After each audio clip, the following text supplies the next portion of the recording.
morning. I'm Ron Brown. This is Tech for Senior.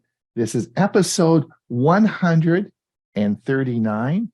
It's a cold November the 28th, 2022. So I want to thank everyone for coming today. If you are watching this on our YouTube feed, thank you for watching. If you're watching this as a YouTube short, then just click the link and it'll take you right to the show. The show today is about an hour long, followed by our question and answer and premiere video. We're going to start it I'll be doing some introductions in a minute. Then, of course, we have Bob's Security News Update. We'll be talking a lot about YouTube today, and I'll be talking about what it means to subscribe. Bob's going to talk about, is someone spying on you?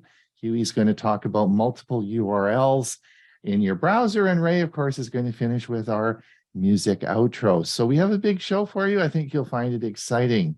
So again, thank you for coming. It is your enthusiasm that does keep us going. We have on our premiere event today for you 3 selections, and I'll be putting those selections.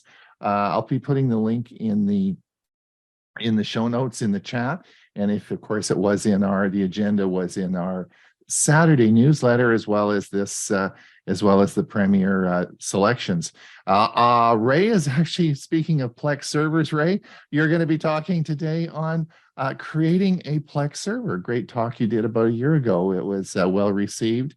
I'm going to be doing part 2 of two-factor authentication, and Huey's going to talk on bone conduction headsets. A little late. We should have probably talked about that last week for Black Friday specials, but it's still Cyber Monday today, so maybe you can capitalize on that if you're interested.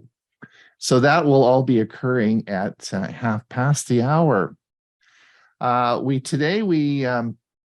I just wanted to remind everybody, on my background, you'll see, of course, our favorite channel. This was our second week in our Saturday newsletter that we had one of my favorite channels, and this, of course, was Sam the Cooking Guy.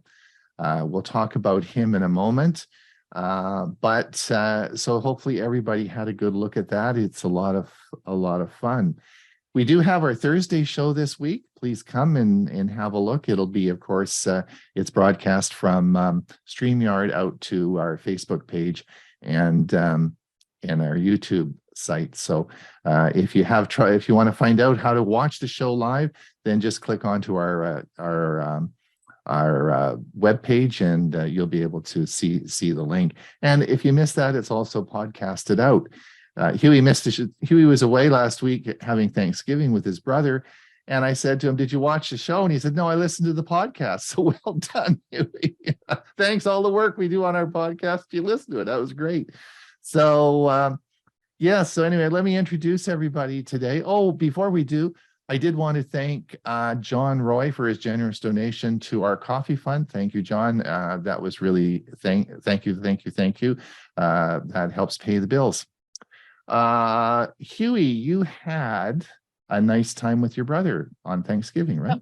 My brother and sister-in-law, who are vegans, and my nephew and his wife and 6-year-old, she's my 6-year-old grandniece, who I had never met and hadn't seen my nephew since they got married 10 years ago. And they're from Seattle, or the Seattle area. So it was a very pleasant Thanksgiving. He is not a vegan, but they don't eat meat. So we had salmon and turkey burgers, the vegetarian or the vegan turkey burgers for our meat, but we had some really good vegetables. There you go. Well, it's nice. I missed you on Thursday. It's nice to see you back today, and we're ready for. You all ready for Christmas? As ready as I'm going to be. Bob, are you? Can you talk yet, or is your voice coming back, or what's happening with you? Little by little, yeah, it's coming Oh, back. you sound great. You sound like a real person now. Little one octave lower, maybe not 2 octaves lower like you were last week. Yeah, we got one other addition to the show that you didn't mention that got snuck in at the last minute. Uncomplicated Launcher. Yes, yes. That will be sorry, it wasn't on my I added that late last night and it wasn't on my list. And Jim Glass will be really cool. He'll be interested in that. That'll be a good app for him. And so we'll wait and see. Ray. Yes. You don't have, it looked like when I talked to you earlier, that's a flannel shirt. It's not snowing there, is it? No. Although it is right now, it's up to 42 now, but right now the nights do go below freezing a little bit. But the days are always in the mid 50s and sunny, so it's a perfect time of the year for me. Okay, perfect. Where's Bill James? I thought Bill snuck in there. Where I don't see you on my. I don't know why I don't see you on my screen, but I saw you come in. Are you here? Where is Bill James? All right. Well, I don't see him now. Yeah, Bill was here, and Oh, Mike yeah, Ungerman is off solar panel repair guys at his house, so he's away this morning. So anyway, we'll so that's great. I wanted just to, while we're talking about as you see my background here, this is the new feature in our Saturday newsletter, and of course today, this week was showcasing Sam, the cooking guy. Now, he's one of my favorite channels to watch, but of interest is he has 3.3 million, not 3.3 million subscribers. Now, we're going to talk a lot today in my segment about what it means to subscribe to a YouTube channel. And when you get up to let me tell you, once you're over 1 million, you are a YouTube superstar. Most people, there are about 100 million channels on YouTube, but only 3%, very, very tiny amount, ever actually make it to even 1,000 subscribers. And just so that you get an idea, is that 1,000 subscribers takes most people, if they start and they're not a celebrity or something like that, it takes them about 2 to 3 years of very hard work to get 1,000 subscribers. And most people give up. It's too hard. And so when you see people like, Sam, who has 3.3 million, there are not very many people like him. So it was very interesting. You should watch his show. I will tell you that we have, and I just wanted to let everybody know, Geeks on Tour, Jim and Chris, are close, really so close to 10,000 subscribers. So if you are watching any of their movies or shows or anything, please click the subscribe. I keep telling Jim he needs to make more of a big issue about this, because this is a big deal. I mean, they're going to be at 10,000 real quick. So if you are there, please click the subscribe and help them along, because I am so excited for them. At Tech for Senior, we have a milestone coming up. We're going to be ticking over 5,000, and that's really good for the short period of time, the 3 years that we've been doing it. So we'll be at 5,000 subscribers.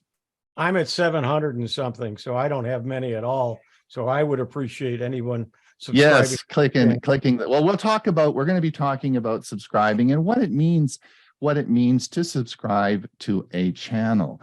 And so, and we're going to talk about that today in my video. So anyway, well done, everyone. Bob, are you ready to roll?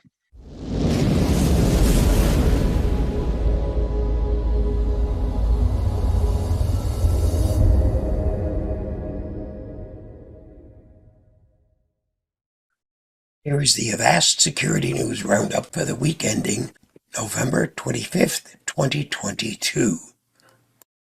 Apple sued for pervasive and unlawful data tracking. A class action lawsuit has been filed in California against Apple for allegedly harvesting iPhone users' data. The suit is based on research that showed how multiple iPhone apps send Apple Analytics data, regardless of whether the iPhone Analytics privacy setting is turned on or off. The researchers found that the Apple App Store sends the company exhaustive information about nearly everything a user does in the app. What's more, the researchers found that the problem persists across most of Apple's suite of built-in iPhone apps, not just the Apple Store. What's most disturbing is that turning the available privacy settings on and off makes no difference. Apple hasn't yet commented, and it's entirely possible that Apple doesn't use the information if you use the privacy settings, but that's not how the company explains what the settings do in its privacy policy. Read the whole story at Malwarebytes Labs. Millions of Android devices still don't have patches for Mali GPU flaws. A set of 5 medium severity security flaws in ARM's Mali GPU driver has continued to remain unpatched on Android devices for months, despite fixes released by the chipmaker. Google Project Zero, which discovered and reported the bugs, said ARM addressed the shortcomings in July and August of 2022. These fixes have not yet made it downstream to affected Android devices, including Pixel, Samsung, Xiaomi, Oppo, and others. Project Zero researchers Ian Beer said in a report, devices with a Mali GPU are currently vulnerable. Read more at the Hacker News. Blackbuster ransomware gang actively infiltrating U.S. companies. Companies based in the U.S. have been at the receiving end of an aggressive Quackbot malware campaign that leads to Blackbuster ransomware infections on compromised networks. In this latest campaign, the Blackbuster ransomware gang is using Quackbot malware to create an initial point of entry and move laterally within an organization's network. Cyber Reason researchers Joachim Kandefeld and Daniel Frankel said in a report shared with the Hacker News. FCC cuts off voice provider for failing to protect against robocalls. It's the first time the agency has shut off access to other networks. The Federal Communications Commission didn't take long to start isolating voice providers that don't do enough to block robocalls. The regulator has cut off provider Global UC from other networks after allegedly failed to meet requirements to protect against scam robocalls. Now that the company is no longer in the robocall mitigation database, other carriers, including intermediaries, will have to stop accepting its traffic. The FCC said in October that it planned to cut off Global UC and 6 other firms that didn't share their anti-robocall strategies despite warnings. The commission required that all U.S.-based carriers with IP-based networks use shaken anti-spoofing measures by the end of June 2021 and told providers to start blocking companies outside of the robocall mitigation database after September 28th of that year. See Engadget for more. Filing websites have been sending users financial information to Facebook. Major tax filing services such as H&R Block, TaxAct, and TaxSlayer have been quietly transmitting sensitive financial information to Facebook when Americans file their taxes online, the markup has learned. The data sent through widely used code called the metapixel includes not only information like names and email addresses, but often even more detailed information, including data on users' income, filing status, refund amounts, and dependents' college scholarship amounts. The information sent to Facebook can be used by the company to power its advertising algorithm and is gathered regardless of whether the person using the tax filing service has an account on Facebook or other platforms operated by its owner Meta. Learn more at The Verge. WhatsApp data leak. 500 million users' records are for sale. Someone is allegedly selling up-to-date mobile phone numbers of nearly 500 million WhatsApp users. A data sample investigated by Cyber News likely confirms this to be true. On November 16th, an actor posted an ad on a well-known hacking community forum claiming they were selling a 2022 database of 487 million WhatsApp user mobile numbers. The data set allegedly contains WhatsApp user data from 84 countries. Threat actors claim there are over 32 million U.S. user records included. See Cyber News for more. This week's must-read on the Avast blog. Read Avast top articles on someone is most certainly spying on you. Read the article at the link listed, and you'll find my video at the YouTube link listed. Did you know that in 1971, the first ever computer virus was developed? It was named Creeper. It was made as an experiment just to see how it spread between computers. The virus simply displayed the message, "I'm the Creeper. Catch me if you can." YouTube was built originally as a dating site. The hope was people would upload videos of themselves looking for their ideal partner. They had a slogan for it: "Tune in and hook up." Just thought you might have wanted to know. And that wraps up this week's Avast Security News Roundup. Yes, I know I still don't have a voice. One of these days, the good Lord will restore it to me. Till then, stay safe, stay secure, and I'll see you again next week. Bye-bye. Bob, it's coming. Patience. Your voice is getting better. I told you I have no patience. Well done. Okay. Good. Thanks so much. We'll be hearing more from you later in the show. All right.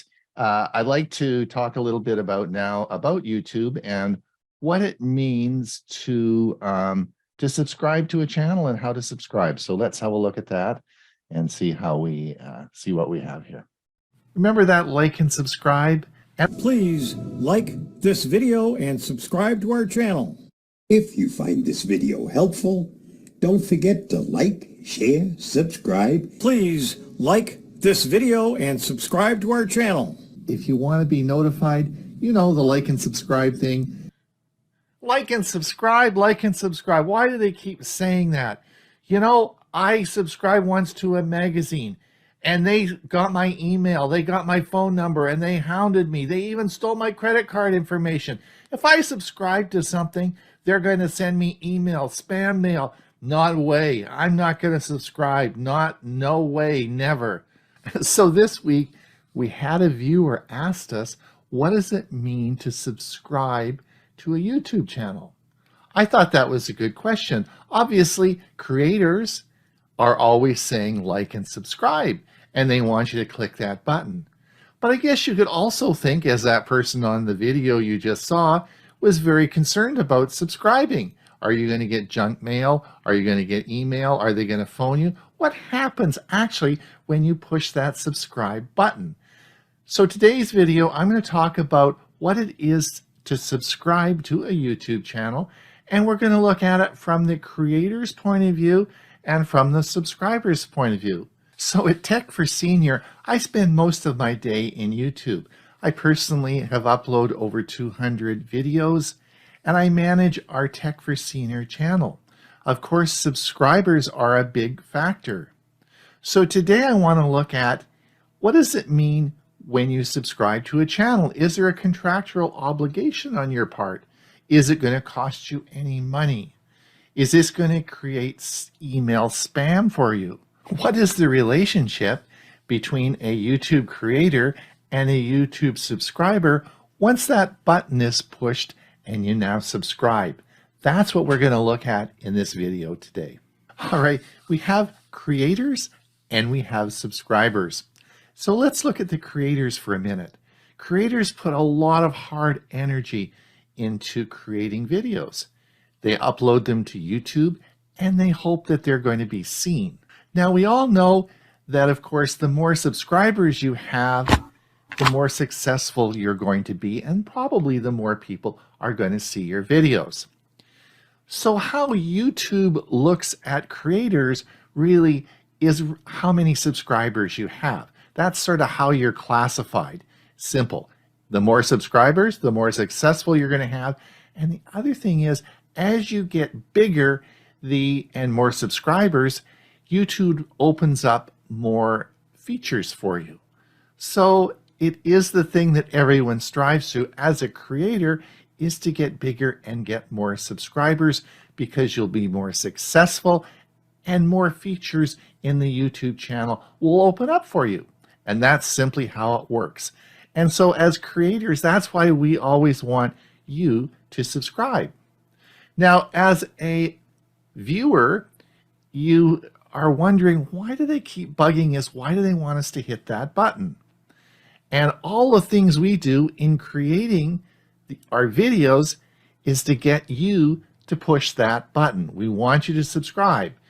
And why is because we want to be more successful and be rewarded for all that work we put into when we're creating those videos.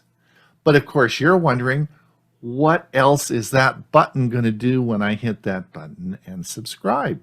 So we always talk about like and subscribe. So what's the like button? As you can see here, we have the button that you push if you like. And historically, there's been a dislike button. So that makes common sense. If you like something, you click the like, and if you dislike it, you push the dislike button. Well, the dislike button hasn't worked for a number of years. And as the software for YouTube gets updated in different countries, is all going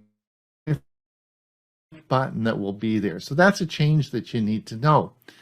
And when you click the like, it means that you like the video, and that tells YouTube that you're sort of interested in that type of video. Now, the like button really has a very low priority as far as YouTube goes. You know, YouTube creators work so hard creating their videos and we watch them for free. So after I watch a video, I always hit the like button. I think, hey, I just watched it for free, even if it's not that good and someone's just starting out. Hey, they were nice to me when I started out, so let's give them a hand by clicking that like button. That just might give that video a bit more of a chance in the massive numbers of videos that it's competing with. So YouTube is extremely successful. Now in YouTube, there are about 100 million channels online. All of those channels have many, many videos. So there are billions and billions of videos out there. If as a viewer, I had to go and find what was interesting to me, it wouldn't really work that well. The number is so vast that I would never find the interesting videos that would be pertinent, would be interesting to me. The secret sauce that YouTube has is the ability to know what you want and to present those videos on your home page that you really want to watch. You'll be interested in them. It knows what you want to watch, and they do a very good job of that. I can watch 24 hours a day. They're just so good. So they do a great job at that. Some people call it an algorithm. I call it magic. It just happens. But you know, when you click that like button and then you subscribe, then that helps Google figure out exactly what you're interested in. So when you hit that subscribe button, what actually is happening is you're telling Google, hey, I'm interested in this content and this channel. And that's going to help select what you're going to be presented with on your home page. Now, this is a creator's tip.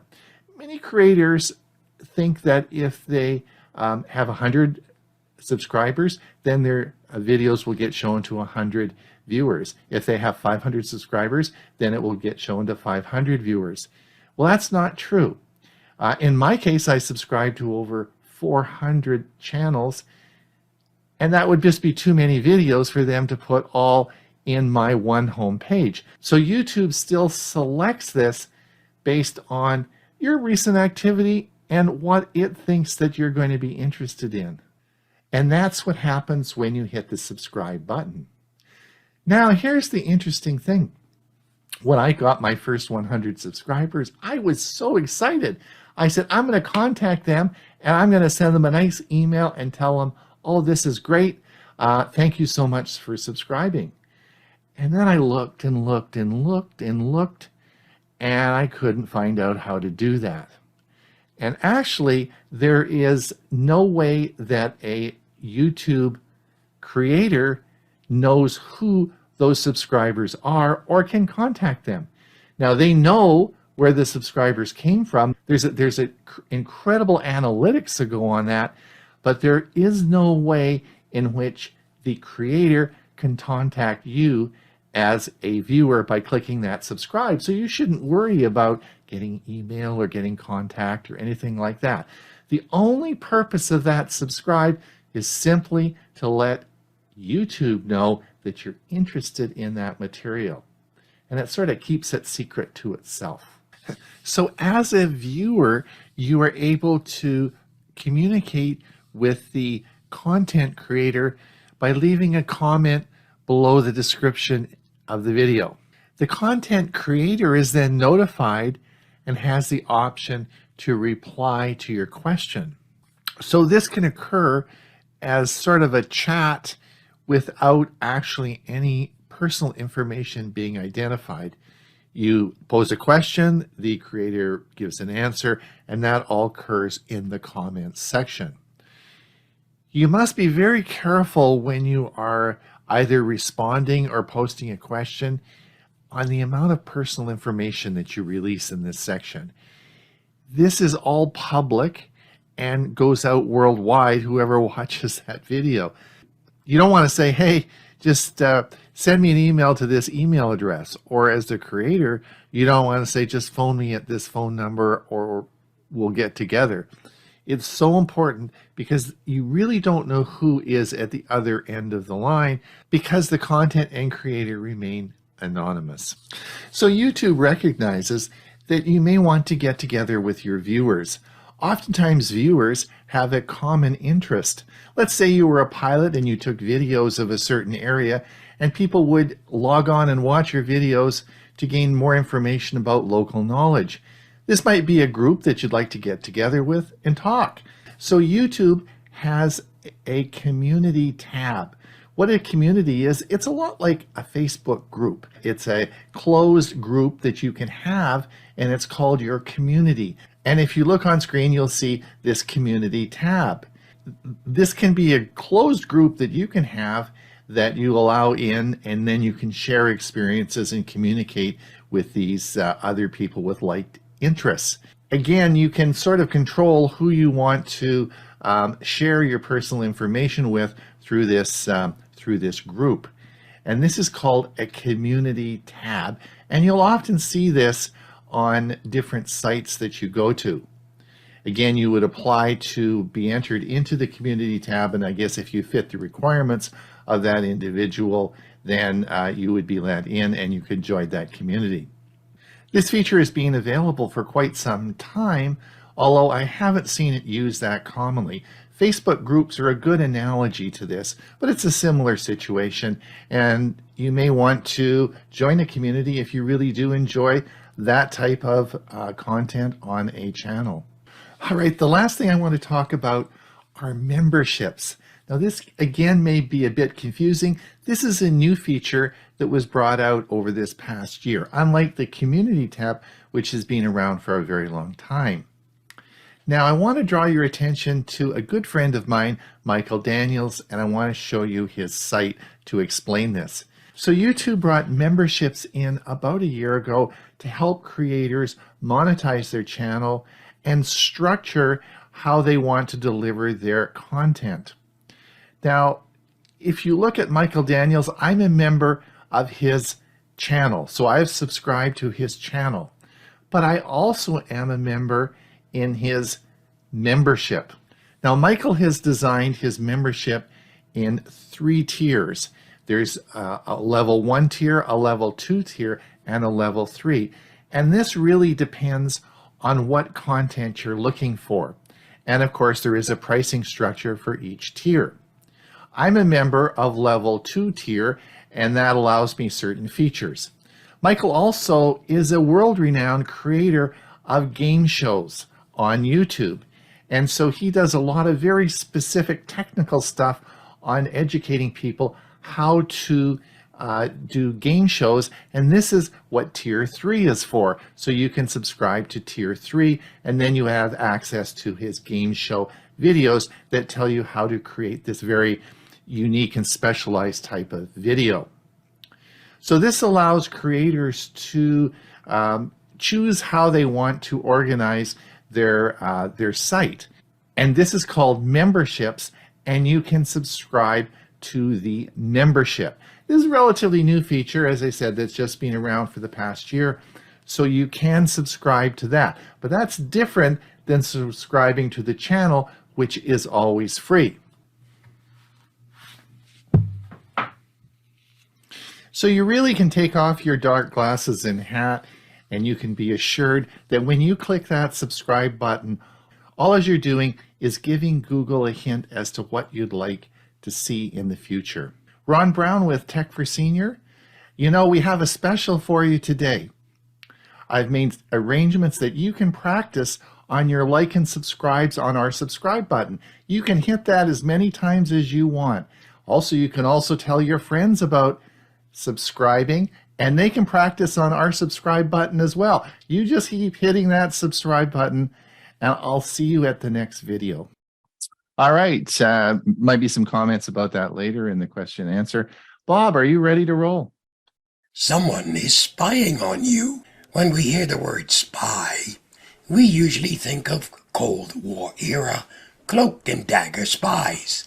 But in the digital age, when we say someone is spying on you, we're talking about online. And someone is almost certainly spying on you. My thanks to Emma McGowan for her article and the inspiration for this video. Follow the link to read her article. If you find this video helpful, don't forget to like, share, subscribe, and get involved. You might be wondering what kind of online spies are there. And there are basically 4 main categories of online spies: the government, cyber criminals, internet service providers, and advertising networks. Number 1, government. We know via leaked documents that the National Security Administration collects your private data, including emails, messages, any traffic passing through the undersea fiber optics cables, and some cell phone locations outside the U.S. This is all perfectly legal, by the way. And of course, the U.S. government isn't the only government that spies on its citizens. China is perhaps the most famous and the most overt when it comes to government moderation of citizens' online activity. But the governments on every continent employ methods of spying on their people. Cyber criminals. Cyber criminals utilize a range of techniques to spy on people who collect their information. One is insecure Wi-Fi connections, usually in the form of public Wi-Fi. Because these networks are accessible to anyone, cybercriminals can set up a variety of attacks to spy on you and steal your information. With a man-in-the-middle attack, criminals intercept the data you send between your device and the internet service provider with Wi-Fi sniffing. They grab a bunch of data and then sift through it to pick out the things they want. And sometimes they plant malware on the Wi-Fi connection, which then goes into your device and sends them information. Another way criminals gain access to your information and device in order to spy on you is via phishing attacks. Phishing is when cybercriminals utilize information about a person to trick them into handing over personal information like passwords or social security numbers or bank login info, or to get them to download malware via infected files. Phishing is often done via emails that appear to be from someone a person knows, like a spouse or boss. The emails may make it seem like the person is in trouble and needs money, for example, or may seem like a normal but time-sensitive request from a boss. Some phishing emails convince people to hand over private information willingly, while others include links that lead to infected files being downloaded to the victim's computer. ISPs, Internet Service Providers, collect and in some cases monitor all the information that is sent over their networks. Some compile anonymous browsing logs and sell them to advertising companies, and all ISPs are required to hand over logs of users' activity if compelled to by law enforcement. Yikes! Advertising networks. Advertising networks use something called cookies to track your progress across the web. Every time you view one of their ads, they're sent a cookie. This enables them to track your browsing history and deliver more and theoretically better targeted ads. So what can you do to protect yourself from spies online? If the list creeps you out, don't freak out yet. Luckily, there are ways you can protect yourself against online spies. Number 1, utilize a VPN. VPN stands for Virtual Private Network. It's a network of devices connected to each other and a remote server via the internet. When you connect via a VPN, your device exchanges trusted keys with the network, which creates a secure connection. All of the data sent over a VPN is encrypted, meaning it's safe from spying eyes. VPNs allow for private browsing as well as protection against thieves who are trying to steal your data or governments who are trying to spy on you. They also protect against spying internet service providers. Install and use security software. Security software identifies and protects you against malware, which can be used to spy on you. Get a quality security software and make sure to keep it updated. Number 3, don't open links in emails without double checking. It's a hassle, but always double check with the sender of an email before opening any links, especially if they look shady. Use a different communication method, like a phone or a text message, to ensure you're not communicating with a cybercriminal instead. Number 4, disable third-party cookies. You can keep advertising companies from tracking you by disabling third-party cookies on your browser. Under Settings, Privacy, and Cookies, disable Allow third-party cookies. Number 5, use an ad blocker. Ad blockers also keep advertisers from tracking you around the web and spying on you. Plus, they mean you don't have to see annoying ads. It's a fact. Someone is spying on you, but you can take back at least most, if not all, of your privacy. So stay safe, not only during the holiday season, but all year long. Stay secure, and I'll see you again soon. Bye-bye. Thank you, Bob. Well done. And good information around holiday time, particularly when we're doing a lot of online shopping. Hewie, I think you're going to talk about multiple URLs. Yeah, it's an add-on or an extension to several of the browsers. And I keep talking about it. People keep asking about it. So I thought I'd make a video about it. So let's take a look. Open multiple URLs in a browser. I'm Hewie Poplock. In this presentation, we're going to look at what is add multiple URLs. How do you add it to your browser? How do you create a list of URLs? And how do you open multiple URLs? We'll also have a couple of tips that we're going to throw in. Add multiple URLs is a tool that takes a list of web pages in plain text format and opens them all in new tabs.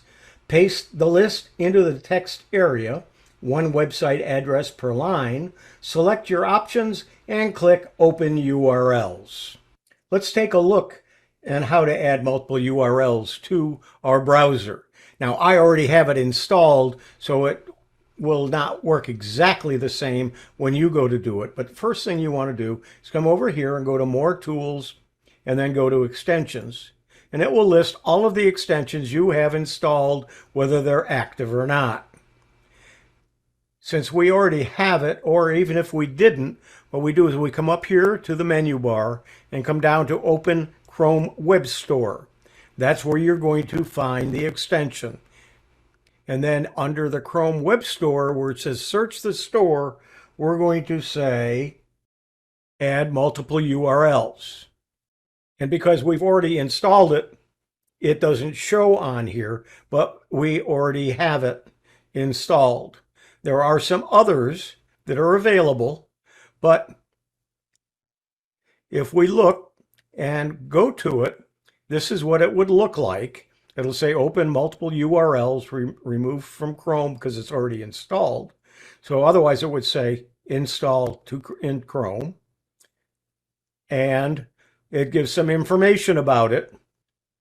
It is compatible with my device. It also works with Linux, Chromebooks, and Edge, and Firefox. And there's over 300,000 users using this add-on or extension. So once we find this, we then tell it to add it to the Chrome, and when it does, it'll be there. Let's take a look at the extension. First, we're going to need to find it, which is right here. We click it, and it wants a list of URLs. And what I do is I create a list in Notepad, because it doesn't need anything fancy, just in Notepad.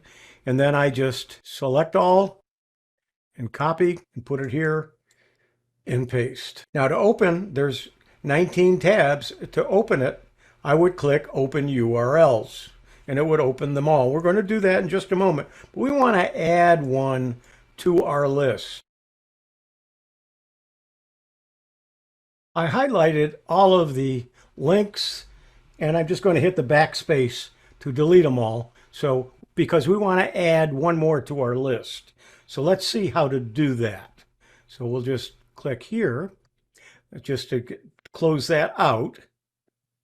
And next, what we want to do is we want to go to a website. We've copied all of the link to that website and pasted it into our URL block in the browser. When I click on it, it will open to that article. You'll notice it's a very long link. Well, everything from the question mark on is just some information for the website to know where this article was clicked, and maybe some information about you. I don't know exactly what all of the information is in there, but it has to do with where you got it and how you're clicking on it. So if I just highlight that and then delete it and then click enter, it takes me to the same page. Number one tip for today is this: you delete a lot of the extra to that link or to the URL. Now I'm going to copy it, and then I'm going to bring up our list, and I've added it down here. So it's now there's going to be 20 editions. So what we're going to do is copy all of this, do a Control C, minimize this. We'll come back to the add-on or extension. We're going to paste all of that, and then we're going to click. I'm going to turn that off so it opens everything. I am going to open URLs, and you will see what's going to happen here at the top. All of the URLs are loading. It takes a while when you have 20 URLs loading at the same time. However, they're there now. So if we go to any one of these, we can see that article. And if we go right to the end, we can see the one we just added. So that's how you open multiple URLs at one time. Now let's delete a couple of these, just to say we did. We've been working with it. We've used a couple of the websites, and we no longer need to have them in our open container. And then something that a lot of us do by mistake, and that's go over and click the X when we want to close something out for the whole browser instead of just an individual tab. If you do that, you know what happens. The whole thing goes away. And when it does, uh-oh, I lost all my links. Well, here's tip number 2 for today. If you hit Control, Shift, and T after you open the browser, so we'll open the browser and it's blank. If you hold down the Control and the Shift and then hit the letter T and then let go of it all, it'll take you right back to where you were when you closed the browser. This works in Chrome, and it does also work in Edge. So if you close it out, it doesn't ask you, are you sure you want to do this? Firefox does that. It says, are you sure you want to close all of them? Chrome does not. It doesn't have it even as it doesn't give you that choice. You can get them back if you close it by mistake. In review, I've explained what the extension is, add multiple URLs, and then how you add it to your browser, how you create a list of URLs, and then how you open multiple URLs. The 2 extra tips that I talked about were shortening your URLs. If there is a slash and then a question mark and a whole bunch of gibberish after it, you can delete from the slash question mark till the end, and it should work fine. And then the second one is getting back your open tabs. If you should shut down your browser by mistake, you can open the browser and then hit Control Shift T, and all of the open tabs will reopen. This has been Open Multiple URLs. I'm Hewie Poplock. There you go. Well done. Huey and I use that on our Learning Chromebooks session, and it works very well, eh? Yes. It really, if you're doing presentations, it's great. I think there's a good application for it, and it's free, eh? Yes. Free. Excellent. All right, Bob, you have one short one for us before Ray gets going. If you find this video helpful, don't forget to like, share, subscribe, and get involved. The Uncomplicated Launcher, designed for seniors on your Android phone, helps to make calls and send messages easily. Set alarms to remind you of important things. Even helps you organize the time to take your medication. Your apps are easily accessible, arranged alphabetically. It even has protection if your phone is unlocked and in your pocket. If the phone is unlocked in your pocket, touches on the screen will automatically be disabled. It also has accidental touches protection. Prevents fingers slightly on the edges of the screen from being interpreted as a pinch, swipe, or scroll action. Clicks will even work while holding the phone with fingers on the screen. There are multiple themes available, so you're sure to find the one that best suits you. If you think this will make use of the phone easier for you, why not get it now for free from Google Play? Just follow the link listed at the top. Stay safe, stay secure, make life a bit simpler.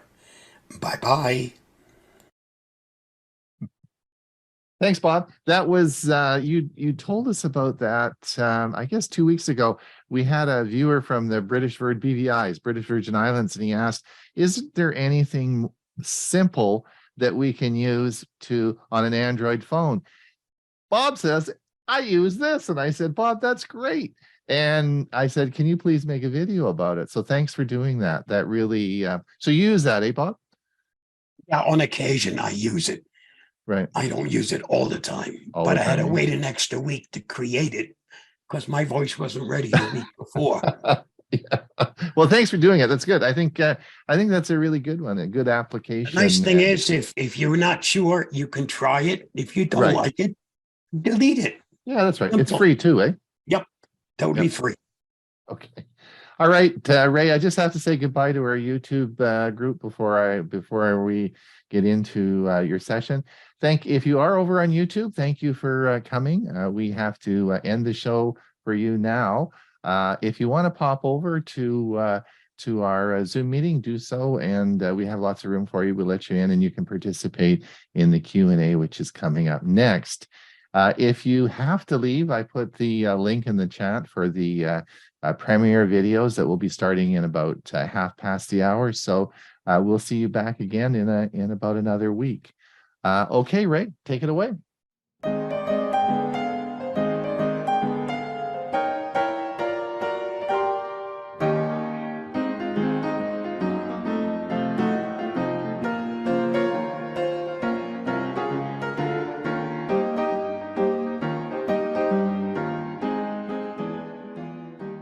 Yeah, before I go, I wanted to thank Bob for that launcher. That's good. Launchers are wonderful. They're available on Android phones. There's a whole slew of them that'll make your phone look different. My personal favorite is Square Home, which makes my Android phone look like the old Windows Mobile, which I still like.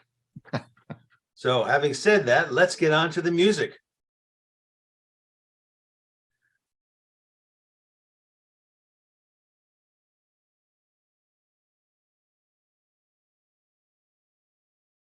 Whoops. A little bit of an issue here. Let me stop sharing for a second. And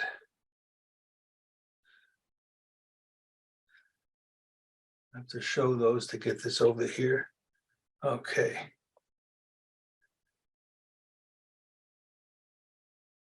All right. Chuck Berry's music will truly last forever. How do I know that? Let's read on. A friend of mine once told me that when his young granddaughter heard the song Johnny Be Good playing on the car radio, she said she knew who sang it. Being a bit surprised, he asked her who, and she responded, Marty McFly, the character played by Michael J. Fox in the 1985 Back to the Future film. We, of course, know the original was written and recorded by Chuck Berry in 1958, reaching #2 on the R&B charts and #8 on the pop charts. But here is something I did not know until my TFS colleague, Hewie Poplock, brought this letter to my attention. So this is from October 15, 1986, addressed to Chuck Berry. Dear Chuck Berry, when they tell you your music will live forever, you can usually be sure they're exaggerating. But Johnny Be Good is on the Voyager interstellar records attached to NASA's Voyager spacecraft, now 2 billion miles from Earth and bound for the stars. These records will last 1 billion years or more. Happy 60th birthday with our admiration for the music you have given to this world. Go, Johnny, go. And look who assigned it. Carl Sagan. Remember, billions and billions. So if you go on Wikipedia and you look up this interstellar record, you'll get the whole history of what other songs are part of it. But yes, Johnny Be Good is there. Now, I love it when singers acknowledge those that came before them who were an inspiration musically. So here's a video clip of John Lennon doing just that in 1972. This was 8 years before his death, when he has the opportunity to perform with Chuck Berry, his boyhood idol, for the first time. I don't think it gets any better than this. Now, I've edited the video link that's shown below to meet our time constraints. Well What do done. what do you think, Ron? Well done, Ray. There was some controversy over including Johnny Be Good on the Stellar, the rocket ship, and the people said, "Well, that's adolescent music."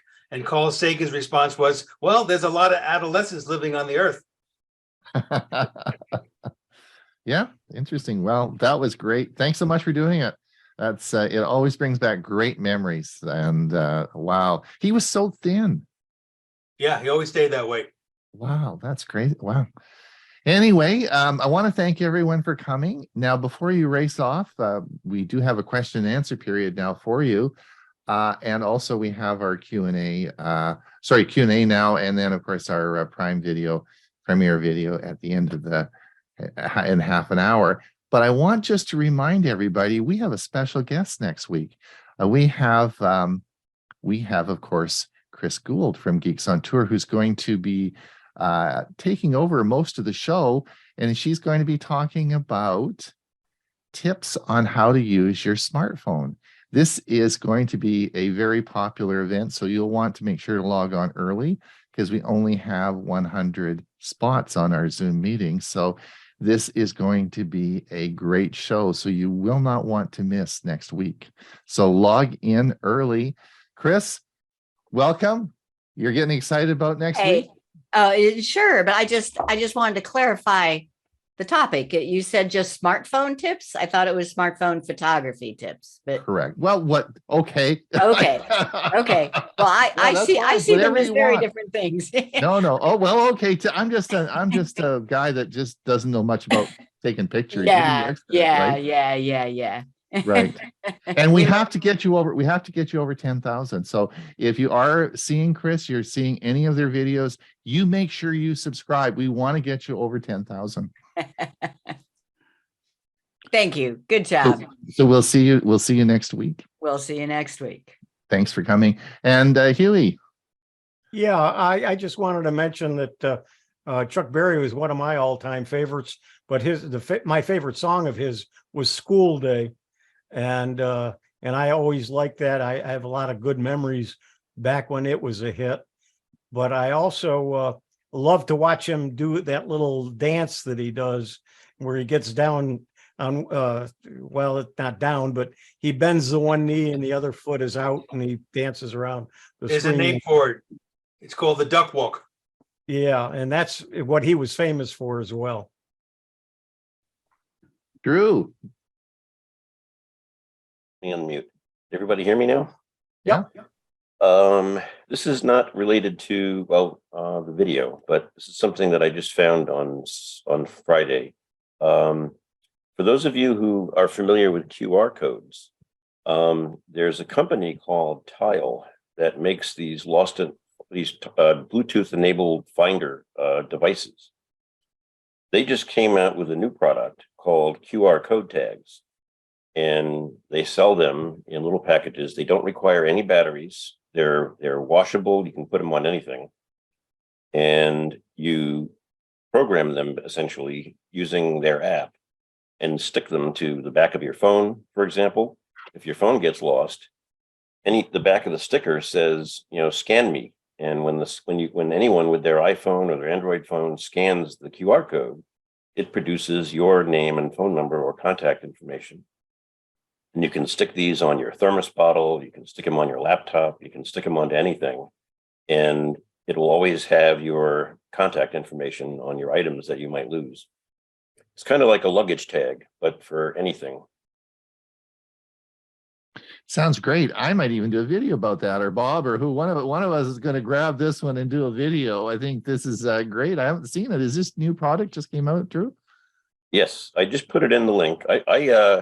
I ordered some new tile. I'm a tile customer, and I ordered a couple of new ones on Friday for the sale, and they included 5 free ones for me to try with the QR code tags. They sell them for I think $10 or $15, I think $5 for about 15 of them. and you just stick them on whatever you want to stick them on, and anybody that finds them will be able to locate you. Drew, how does that different from if you had a label maker that could create a QR code, and you just stuck it on? How does that differ from what they're providing? Isn't it the same thing? I don't know how you would create your own QR code otherwise. I think, well, it's easy. I think you can easily scan and create a QR code. I think Google, what is it? The scanning Google Scan. I can't remember it. Anyway, I'm having a senior's moment, but it's not that difficult to create a QR code, and all you need to do is print it, and then on some sticky stuff, and it would go on the back of your phone, eh? Yeah, Chris. I suppose this is a nice waterproof option that you can just put on anything. Yeah, what they're doing, I think, is basically they create the QR for you and they print it on special 3M sticker that'll stick on anything and really stay stuck. Okay. I do that for my scuba gear. I have not a QR code, it just has my name, but you get special labels. But it's specially printed label paper from 3M that will stick on basically anything and stay stuck. And I do have a couple of videos on making your own QR codes. Yeah, ℎ𝕠𝕠𝕠. Go to Geeks. ℎ𝕠𝕠𝕠 I really like. That's Android only, but ℎ𝕠𝕠𝕠 will make and you can have a map behind a QR code. You can have a contact information. Yeah, everything. But having it printed on that special paper is the key, I think. Yeah. So Chris, what do you think about, here's an idea, all my stuff on my freezer. What about creating a QR code and a sticky for each thing you stick in your freezer, and you could automatically, have that as a database or on your, on your computer, and then you wouldn't lose stuff in your freezer, right? Sure. Go ahead. Don't you think that'd be a good idea? I've been thinking about that for a while. The freezers do it themselves now, don't they? If you have a smart refrigerator. Yeah. But I mean, I think picture ID this. Yeah. Yeah, and if you're a senior, like most of us are, you could put it either on the back of your neck or put it on a chain in front. Right. People can send you home.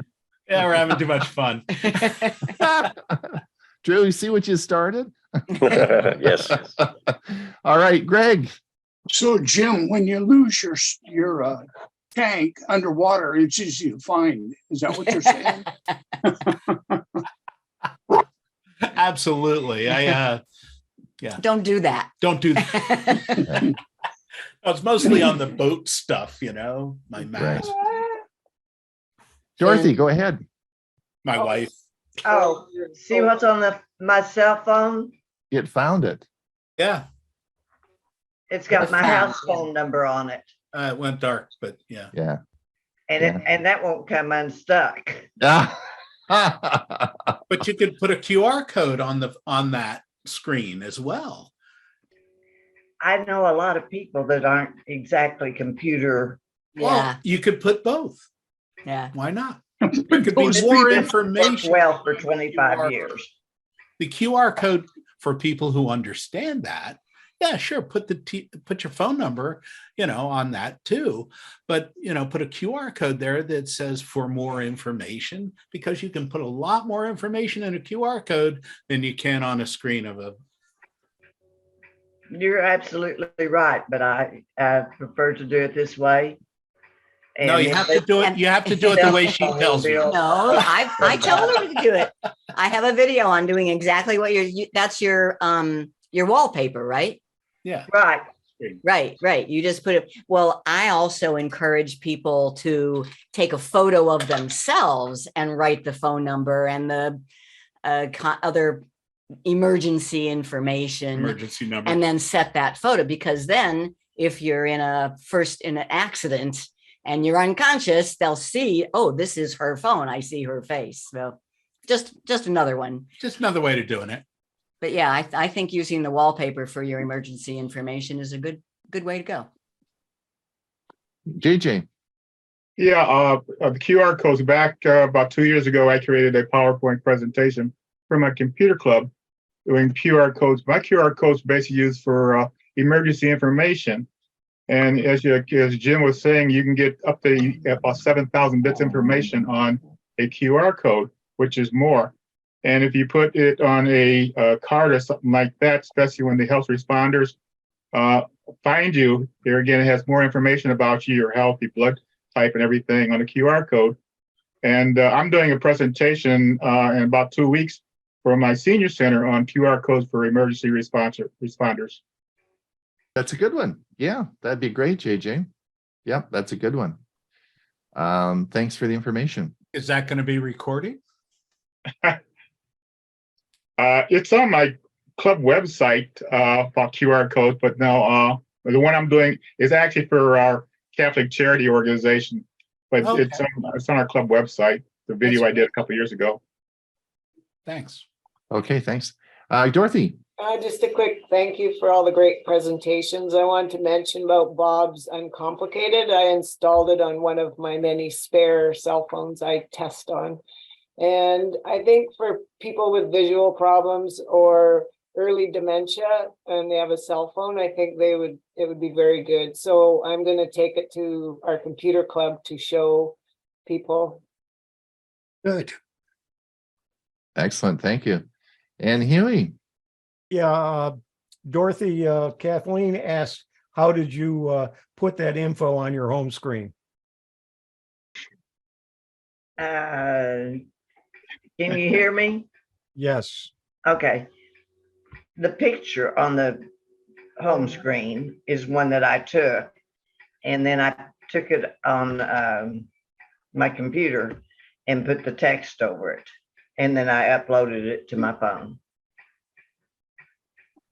Okay, and Chris just put in the chat that I think she took a photo, added the text, and then used the photo as the lock screen wallpaper. That's exactly what I did. Yep. And if you have trouble figuring that out, just write the piece of, just take my phone number is, and take a picture like this, right? You know, you've got to just take a picture. A lot of people's penmanship is not really legible. Not that good.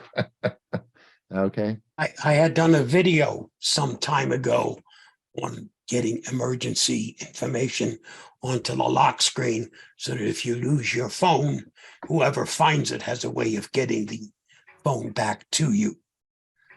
That's why it's got my home phone number on it. JJ.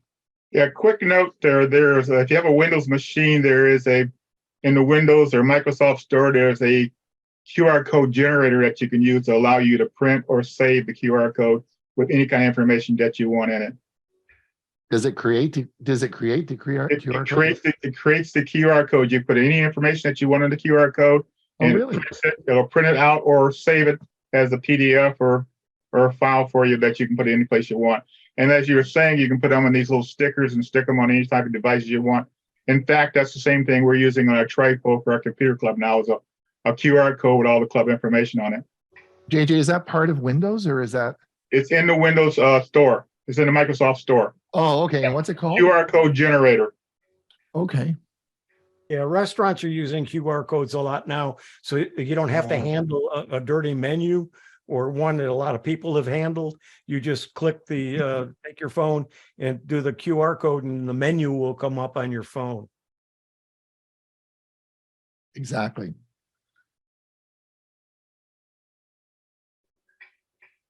Well, do we have any more questions? Any other comments or any questions? Don't forget, at the end of we'll be moving into our premiere service at hour. I just remind everybody, I will be talking on part 2 of two-factor authentication.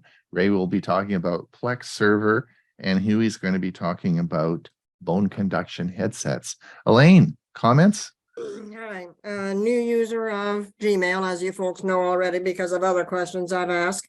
Now, when I sign in, it says, don't ask again on this device. And there's a place to put a check mark. And I put the check mark in there. And every time I sign into Gmail, it asks again to use a two-factor authentication. And check this box if you don't want it to ask again on this device.